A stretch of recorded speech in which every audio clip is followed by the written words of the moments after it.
afternoon, people around all Miss. Thanks for joining us. I'm Mauricio. And I'm Diego. And this is The Globe.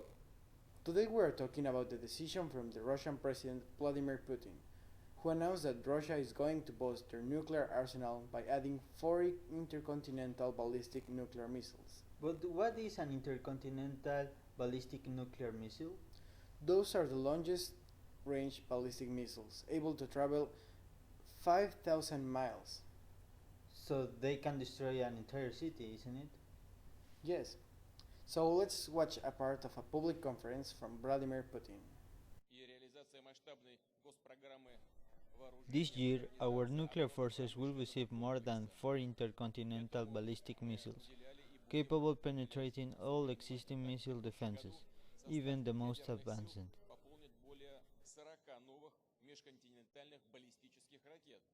Putin made these comments a day after Russian officials denounced a US plan to station enough heavy weaponry in the neighboring Baltic states and Poland on Russia's border to rapidly deploy some 5,000 troops to face any Russian threat.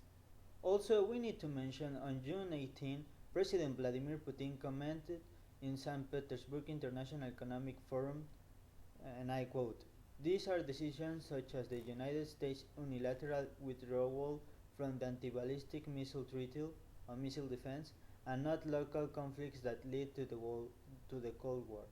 He added, "This is a new step which pushes us to a new arms race career spiral." However, what about the treatments between the countries inside NATO? Corresponding to NATO treatments, East Europe and the United States, with the support of the Allies, sanctioned Russia. It's for example what happened in Ukraine, isn't it? Yes, of course. Do not forget the treaty between Russia and Ukraine.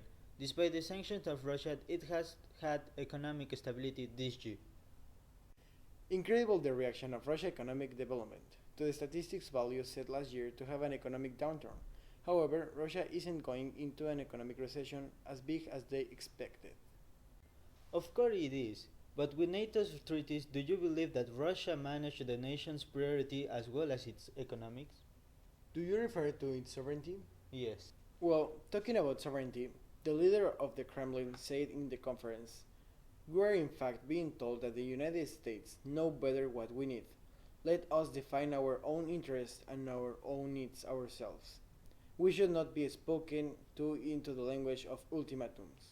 Well, that was kind of aggressive, isn't it, Diego?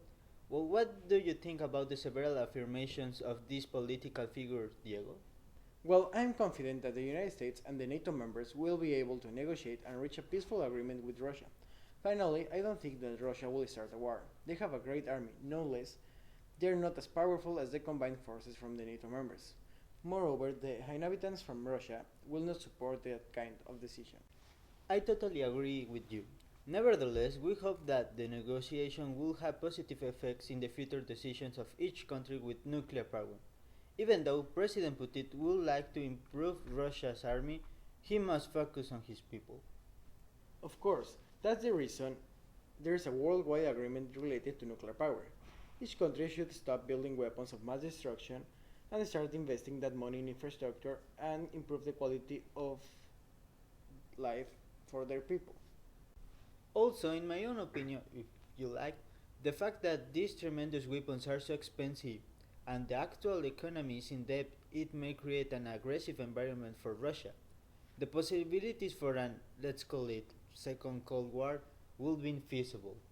However, if we recall old times, weapons are used to maintain the sovereignty for the country by deterring enemies from attacking it. I was just going to say that. Well, despite everything we've said, we hope you like our report. We have displayed the pros and cons of this situation. We would like to hear your points of view by using this hashtag. Thank you for your attention. Until next time. This was The Globe.